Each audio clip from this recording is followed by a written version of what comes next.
to talk about BKFC a little bit, you mentioned earlier like the wrestling part didn't really work out with MMA. So I guess what was that part of that transition in your life where you're like MMA is not going to really work out for me, and then somehow you ended up in BKFC. So what was that little part like? Um, I was about 33, 34 years old, and I lost a fight to Joey Pyfer, the guy that's fighting in the Yeah, UFC. yeah, We fought as pros back in the day, like maybe 2017, 2018.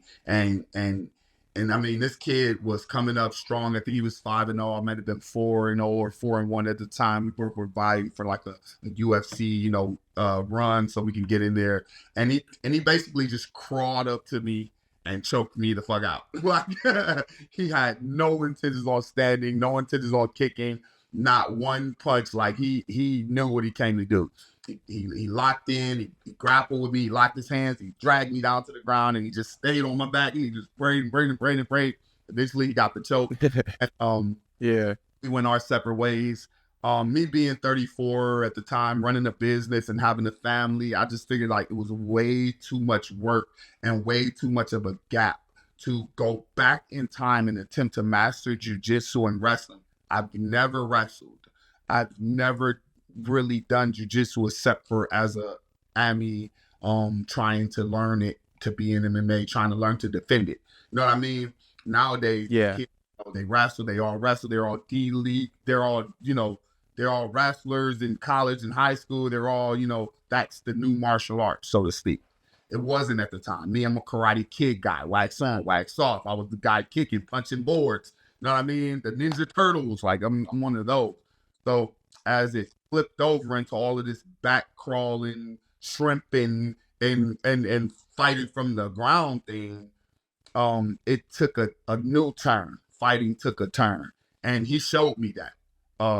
He did not have to stand and strike with me. He did not have to stand and bang with me, and he beat me. Shout out to him. He's done great. He's done good in his career. I think we have the same record now. His MMA record is the same as mine in BareKnuckle. I'm 12-1. I think he's 12-2. So Okay. we're all winners. Anybody Right. who's stuck is a winner, whether they lost to me or beat me. If you stuck with it, you're a winner by now. And that's just the name Seriously. of the game. Yeah. So BareKnuckle. That's like life too. That promotion, ironically, was actually ran by Dave Feldman. He was a MMA promoter at the time. Oh. Yeah. So even though, Joey Pyfer beat me in MMA, Yeah. later on, David Feldman became a big BareKnuckle promoter. Just the fact that I knew his name, I was actually fighting BareKnuckle in Florida. He's actually from Philly. So when his show came to Florida to do tryouts, I was there. Like, hold on, I'm there. I know these guys. They know I'm a banger. And then I went in there and showed out at the tryouts. And next thing you know, I was getting paid to do BareKnuckle. And one knockout after the next, after the next, after the next. I'm the best BareKnuckle fighter in the world. And I didn't say that. They did. It's on the stats, right now, double champ. Gonna probably go for a third title soon here. Yes, sir.